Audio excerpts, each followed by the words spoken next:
السلام علیکم، لیاقت علی انجم آپ کی خدمت میں حاضر ہے۔ جیسا کہ آپ کو معلوم ہے کہ گلگت بلتستان کی جو صوبائی گورنمنٹ ہے یا گلبر خان کی جو حکومت ہے، اس حکومت کا یہ آخری سال ہے، اور جو 2.5 سال کا جو دورانیہ تھا، اس میں کیا کچھ گلگت بلتستان کے عوام نے کیا کھویا اور کیا پایا، اور چونکہ یہ گورنمنٹ جو ہے وہ مختلف پارٹیوں کو ملا کر بنائی گئی تھی، اسی حوالے سے بات کرتے ہیں۔ ہمارے ساتھ موجود ہے پی ایم ایل این کے سینئر رہنما جاوید صاحب۔ سر بہت شکریہ آپ کا، آپ کے ٹائم کا۔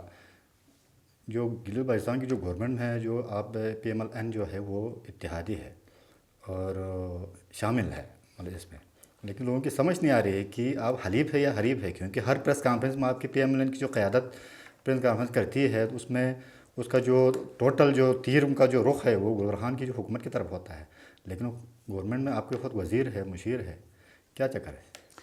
شکریہ سب سے پہلے آپ لوگوں کا کہ ہم آپ کے اس میڈیا نیٹ ورک کے ذریعے عوامی ایشوز کو عوام تک اور متعلقہ اداروں تک پہنچاتے ہیں۔ جہاں تک آپ کا سوال ہے کہ ہم اتحادی ہیں یا نہیں ہیں، دیکھیں کہ جب خالد خورشید صاحب کی ڈسکوالیفیکیشن آ گئی کورٹ سے، تو اس کے بعد آپشن یہی تھا کہ کوئی فارورڈ بلاک سے ہی تو گورنمنٹ بن سکتی تھی۔ ٹھیک۔ اس پر شاید وفاق سے کوئی سپورٹ دی گئی، لیکن اس میں کچھ ٹرم اینڈ کنڈیشنز طے ہوئے تھے کہ جو الیکٹڈ نمائندے ہیں یہ مل کر اس نظام کو رن کریں گے، اور گلگت بلتستان میں جو ایشوز ہیں اس پر پی ایم ایل این نے کہا تھا کہ وہ انرجی کرائسس ہیں، گندم کے ایشوز ہیں، اور جو بھی ایشوز علاقے کے مفاد میں ہوں گے تو ہم اس گورنمنٹ کے ساتھ ہوں گے۔ اس بات پر تو میرے خیال میں حاجی صاحب جس دن اوتھ لیا، اس کے بعد اس بات سے وہ پیچھے ہٹ گئے۔ سب سے پہلے جو خلاف ورزی کی اس نے کوآرڈینیٹرز اور معاون خصوصی کوئی 48 بنتے ہیں ترجمان، ان کا کوئی کام نہیں ہے، ان کو نوٹیفائی کیا، اور ان کی جو ہے نا تنخواہ پر جو ہے نا پر منتھ 2.5 سے 3 کروڑ ہے، اب پر منتھ ہاں، کارکردگی 0/0 ہے۔ اب کہیں کوئی بحران آتا ہے، کہیں گندم ایشو میں، کہیں انرجی کرائسس میں، کہیں اپنا لوگ نکلتے ہیں، تو دیکھیں تو منتخب نمائندہ کوئی آگے نہیں آتا ہے، وہ ان ترجمانوں کو آگے کرتے ہیں۔ جب ترجمان کو آگے کرتے ہیں تو وہ ذمہ دار نہیں ہیں، عوام ان کی بات نہیں مانتے ہیں۔ ہم سمجھتے ہیں کہ گلبرگ کی حکومت نے پاکستان مسلم لیگ نون کو بھی اور پاکستان پیپلز پارٹی کو بھی ڈیمیج کیا ہے۔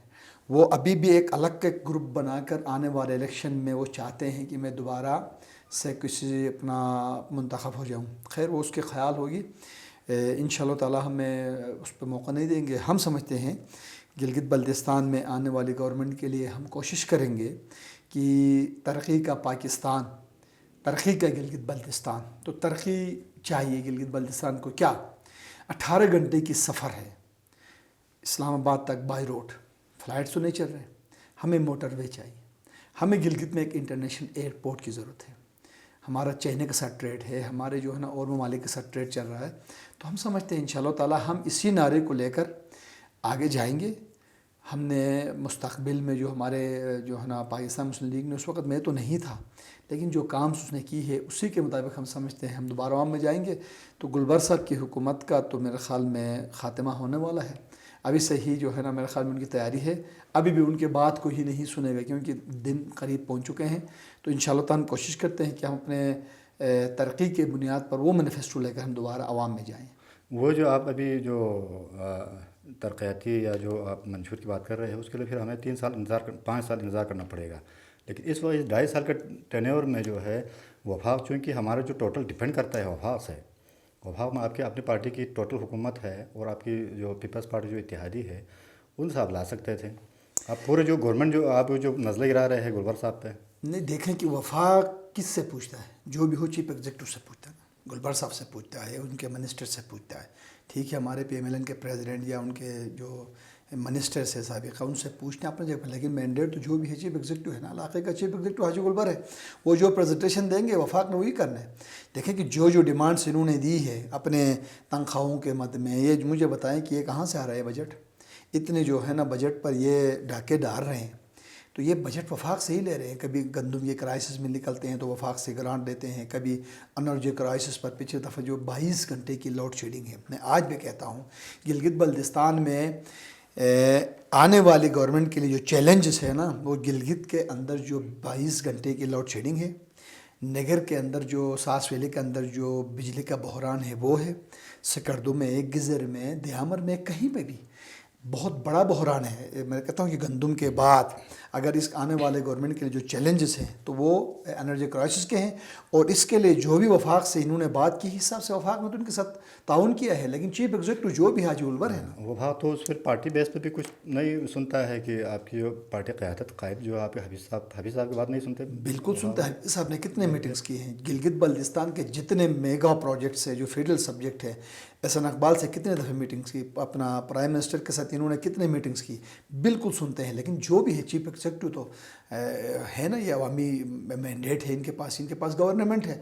لیکن دیکھیں گے انشاءاللہ تعالیٰ جب ہماری 2/3 کے ساتھ یا ہماری فل گورنمنٹ بنے گی، ابھی جو آنے والی گورنمنٹ ان کی بنے گی تو یہ ترقی کچھ اور جگہ پہ جائے گی، وہ آسمانوں کو چھوئے گی۔ پہلے حفیظ صاحب نے اس وقت میں اپوزیشن میں تھا، لیکن دیکھیں تو گلگت بلتستان میں ترقیاتی جال بچھایا، آپ کے شاہراہ بلتستان، آپ کے نلتر ایکسپریس وے، آپ کے جو ہے نا کینسر ہاسپٹل، آپ کے جو ہے نا شہید سلیمان ہاسپٹل، آپ کے اس طرح گیس کے جو آپ کے پلان لگا ہے گنداز کے اندر، آپ کے جتنے بھی بڑے پروجیکٹس ہیں نا، یہ پاکستان مسلم لیگ نون کے دور میں ہی لگے۔ اس وقت میں پارٹی میں نہیں تھا، لیکن جب آج دوبارہ جب ہم برصدر اقتدار پہ آئیں گے تو انشاءاللہ یقین ہے کہ جو ٹارگٹ ہم دیں گے ڈیولپمنٹ کے حوالے سے وہ ہم وفاق سے لے لیں گے۔ برصد اقتدار جو ہے آپ کس طرح آ سکتے ہیں؟ ابھی تک آپ کی پارٹی کی کوئی جڑی بندی ختم نہیں ہوئی ہے، آپ کا ابھی کوئی مینیفیسٹو جو بات کی بات ہے، پارٹی تقسیم ہے اس وقت، پارٹیوں کے اندر اختلافات ہوتے رہتے ہیں، اختلافات کچھ شدید نوعیت کے ہیں نہیں، اس سے بے شک آگے ہوں، لیکن جتنے بھی اختلاف ہیں اس وقت تک حافظ الرحمن پاکستان مسلم لیگ نون گلگت بلتستان کے پریزیڈنٹ ہے، جس کو نامزد کیا ہے اور نوٹیفائی کیا ہے میاں محمد نواز شریف نے۔ نہیں، وہ تو جب تک وہ نہیں ہٹائیں انور گے، نہیں مانتا، پر تاوان صاحب نہیں دیکھو یا میں بھی میں اگر اس وقت یہ کہوں کہ گلبرگ کی حکومت نہیں ہے کہوں تو لوگ کیا کہیں گے میرے بارے میں؟ نہیں ماننے سے کوئی فرق نہیں پڑتا ہے، تابان صاحب نہ مانے، انور صاحب نہیں مانے، فگر تو ہے نا آپ کے پارٹی میں؟ نہیں، ہم فگر کی بات نہیں کرتے، نہیں ہے کہ اگر انور صاحب جیتا ہوا کینڈیڈیٹ ہے، تابان صاحب کے اپنے ایک ورد ہے، اس سے زیادہ پیپلز پارٹی کے اندر اختلافات ہیں، لیکن جب ہم وفاق کے ساتھ الیکشنوں میں جائیں گے تو ایک پیج سے میسیج آئے گا کہ آپ الیکشن پہ جائیں، باقی دربندی ختم کریں، جو ان کی بات مانے گا وفاق کی، نواز شریف کی، اپنا شہباز شریف کی، مریم نواز کی اور احسان اقبال کی، وہ ان کو لیڈ کرے گا، جو ان کی بات نہیں مانے گا وہ اپنے لیے کوئی جماعت کا انتخاب کریں گے۔ اچھا، الیکشن میں جو ہے وہ کسی سے اتحاد آپ پیپلز پارٹی کے ساتھ وفاق میں تو اچھی انڈرسٹینڈنگ ہے، یہاں بھی ہو سکتی ہے ایسی صورتحال؟ دیکھیں کہ پورے جی پی کی حد تک تو نہیں کہہ سکتے، ہر ضلع میں اپنے ضلع کی جو کیبنٹ ہے وہ کرے گی۔ اب جیسے میرے ضلع ہے وہاں پیپلز پارٹی کو ہم بالکل پراٹی دیں گے کہ ہم سیٹ ایڈجسٹمنٹ کر سکتے ہیں، وہاں 2 ہیں تو جہاں ہماری پوزیشن مضبوط ہوگی وہاں وہ ہمیں چھوڑیں گے، جہاں ان کی پوزیشن مضبوط ہوگی ہم ان کے لیے سپیس دے سکتے ہیں۔ یہ تحریک اسلامی سے بھی ہو سکتی ہے، MWM سے بھی ہو سکتی ہے، کسی بھی جماعت سے دیکھیں سیاسی ایڈجسٹمنٹ ضلع کے سطح پر ہوگی، لیکن گلگت بلتستان لیول پر نہیں ہوگی۔ آفٹر الیکشن کے بعد کولیکشن تو وہ تو کنڈیشن بیس۔ اچھا، وہ الیکشن میں آپ کے بارے میں خبریں آ رہی ہے کہ آپ دونوں حلقے سے نگر سے آپ لڑ رہے ہیں؟ صحیح، دیکھیں کہ حلقہ نمبر 4 سے تو میں الیکشن کنٹیسٹ کروں گا، حلقہ نمبر 5 میں نے ابھی اپنی ورکنگ شروع کی ہے کیونکہ میں ضلع کا پریزیڈنٹ بھی ہوں، تو انشاءاللہ تعالیٰ اگر دونوں حلقوں سے آپ لڑ رہے ہیں؟ بالکل نہیں، دیکھیں میں اپنے حلقے سے لڑوں گا، حلقہ نمبر 5 سے ساس ویلی کے اکابرین، نگر خاص کے اور ہسپر کے ہوپر کے لوگوں سے میری مشاورت جاری ہے۔ یقین ہے کہ اس مشاورت میں اگر لوگوں نے، وہاں کے اکابرین نے، یوتھ نے، علماء نے، وہاں کے جو سٹیک ہولڈرز ہیں انہوں نے سپورٹ دی تو شاید میں دونوں حلقوں سے الیکشن کنٹیسٹ کروں۔ اچھا، تو ابھی جو صورتحال ہے وہ آپ تھوڑا سخت ہے پہلے کے مقابلے میں، ڈیلیور کر پائیں گے آپ؟ نہیں، انشاءاللہ تعالیٰ۔ وزیر صاحب نے سنا ہے کہ کافی وہ اپنا میچ بنایا ہے وہ، دیکھیں وزیر صاحب نے گلبر صاحب کے ساتھ الائی ہے، آج اس وقت بھی جو سکیمیں حفیظ الرحمان کے ہیں، جیسا کہ چھلت برج ہے جو رسلٹ ایک اور برج کا افتتاح بھی کل کیا ہے، منمسا بھی کر رہے ہیں، وہ ہمارے پرانے سکیموں پر تختیاں لگاتے ہیں، ان سے کوئی فرق نہیں پڑے گا۔ دیکھیں اگر ڈیولپمنٹ پر ووٹ ملتا تو شاید مطلب حفیظ الرحمان نے تو میرے خیال میں گلگت بلتستان میں تاریخی کام کیا، لوگ ہوا کو دیکھیں گے۔ ہم یہ سمجھتے ہیں کہ وفاق ہمارے پاس ہے، اور وفاق ہمارے پاس ہے تو ہم نگر کے لیے کونسل میں، نگر کے لیے اپنا چیف منسٹر کے ایڈوائزرز اور ہم بڑے بڑے عہدوں کی جو ہے نا انشاءاللہ تعالیٰ ڈیمانڈ ہم کر رہیں گے اور ہماری بات مانی جائے گی۔ ہم اسی کو لے کے جائیں گے کیونکہ ابھی تک نگر کو نظر انداز کیا ہے، دوسرے جماعتوں ہیں. تو ہم اس دفعہ جو ووٹ مانگ رہے ہیں وہ نگر کی ترقی کے لیے مانگ رہے ہیں اور نگر کے سیاسی عہدوں کے لیے مانگ رہے ہیں. تو انشاءاللہ تعالی ہمیں یقین ہے کہ ہم دونوں سیٹیں پاکستان مسلم لیگ نون نکالیں گے انشاءاللہ. اور کیا صورتحال ہے ڈیولپمنٹ کی بات کریں تو؟ کیونکہ جو ہے منوا صاحب جو ہے وزیر خزانہ رہے 2.5 سال تک. اس کے بعد جو ہے وزیری صاحب جو ہے حلیف ہے اس کی پارٹی گورنمنٹ کے ساتھ، گلبخان خان کے ساتھ. تو کیا صورتحال ہے؟ دیکھیں کہ منوا صاحب اور وزیر صاحب نے صرف اور صرف ٹھیکیداروں کو نوازا ہے. لنک روڈس لائے ہیں اپنے من پسند لوگوں کے لیے، ٹھیکیداروں کے لیے جو ہے نا ٹینڈرز. اس کے علاوہ نگر میں مجھے بتایا کوئی ڈگری کالج آئی ہے شاہراہ نگر میں. اس پر شاہراہ نگر، بالکل شاہراہ نگر خالد خورشید اور اس وقت کے دور کی حکومت بنی. اس کے بعد نہ کوئی ڈگری کالج ہے، نہ کوئی بہت بڑا جو ہے نا اپنا پاور پروجیکٹ ہے، نہ کوئی جو ہے نا ہیلتھ بہت بڑی جو ہے نا جو کوئی نیا پروجیکٹ ہے ہیلتھ سیکٹر میں، کچھ بھی نہیں. ٹورزم میں وہی لنک روڈ ہے اور وہی من پسند ٹھیکیدار ہیں جن کو نوازنے کے لیے انہوں نے کی ہے. اور انشاءاللہ تعالیٰ وہ بھی عنقریب جون کے بعد جب یہ ساری چیزیں جو ہے نا رک جائیں گی تو لوگوں کو پتہ لگ جائے گا. نگر میں جو ڈیولپمنٹ دیامر میں، جو ڈیولپمنٹ سکردو میں، جو ڈیولپمنٹ گزر میں وہاں کے ایم این ایس نے لی ہے وہ شاید ہمارے دونوں ایم این ایس نہیں لے پائے.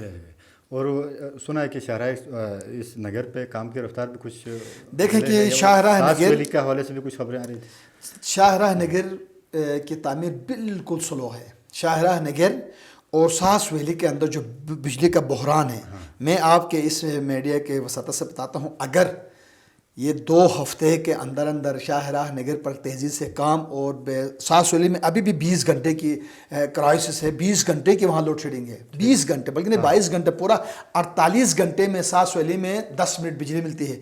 اگر یہ دونوں مسئلے حل نہیں ہوتے ہیں تو شاید لیڈ میں کروں گا اور شاہراہ کراکرم سی پیک روڈ پر ہم بالکل دھرنا دیں گے. تو یہ ڈیلے کی کیا وجوہات ہے؟ یہ جو ہے نا کانٹریکٹرز، ہاں دیکھیں نا جس ٹھیکیدار کو تو آپ پریشرائز کر سکتے ہیں نا. وہ لیکن جس کانٹریکٹر نے شاہراہ نگر کا ٹینڈر لیا ہے وہ ہمیں سپیڈی کام بتائیں. ابھی تک کچھ بھی نہیں ہو رہا ہے. لوگ اس وقت ذہنی مریض بن چکے ہیں. پسند سے لے کر اپنا آگے سمائر تک یہ روڈ اس وقت جو انڈر تعمیر ہے، اس کے بعد ہم نے اس کو لے کے جانا ہے ہوپر تک، نگر خاص سے لنک کرنا ہے. تو ہمیں جو ہے نا یہ سفر ہمارا طویل ہے. تو اس میں خصوصاً جو ہے نا کانٹریکٹر ہے جو بھی ہیں NLC ہے، ان کو میں متنبع کرنا چاہتا ہوں، بتانا چاہتا ہوں اگر آپ نے اپنے کام میں تیزی نہیں لایا. اور ساس ویلی کے اندر واٹر اینڈ پاور کے جو سیکریٹری ہے اس کے ایکسین کو بھی میں آپ کے میڈیا کے ذریعے سے بتانا چاہتا ہوں، اگر آپ لوگوں نے اس میں تیزی نہیں لائی ہے، 48 گھنٹے میں 10 منٹ اور شاہراہ نگر کی تعمیر میں تاخیر ہوگی، تو شاید ہم کیش پر ان لوگوں کو لے کر، عوام کو لے کر ہم کیش پہ نکلیں گے. اور پھر گورنمنٹ اور ذمہ دار نہ کہیں کہ جناب ہمیں نہیں بتایا. 2 ہفتے کا ٹائم ہے کہ 2 ہفتے کے اندر یہ دونوں مسئلے، ساس ویلی کی بجلی بحران اور شاہراہ نگر کی تعمیر میں تاخیر ہے، اس کو فوری طور پر سپیڈ اپ کریں. ٹھیک ہے. اچھا، اسی سے ریلیٹڈ جو ہے وہ میں تاجروں کے حوالے سے آپ کو پتہ ہے کہ ایک صورتحال پیدا ہوئی ہے. اب کیا صورتحال وہاں پہ کچھ ہوا؟ دیکھیے سست کے اندر اس وقت بحران ہے. ایک چھوٹے تاجروں کا ہے، ایک پورٹ کے اندر جو تاجر ہیں ان کے ساتھ ہے. ہم آپس میں مشاورت میں ہیں.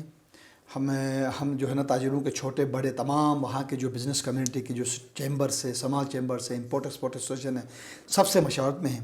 اگر ہمارا مسئلہ حل نہیں ہوا، اگر ہمارے معاملات نہیں چل پڑے، اس وقت کوئی سٹرائک نہیں ہے، کوئی وہاں پر سٹک نہیں ہے کام میں ڈیلے، وہ ہے اپنا کسٹم کے حکام کی جانب سے. اگر کسٹم حکام نے اپنی کلیئرنس کو سپیڈی نہیں کیا، چھوٹے تاجروں کا مسئلہ حل نہیں ہوا، تو انشاءاللہ تعالیٰ ایک تاریخی لانگ مارچ ہوگی. وہ لانگ مارچ ہوگی، چلو چلو خنجراب ٹاپ چلو.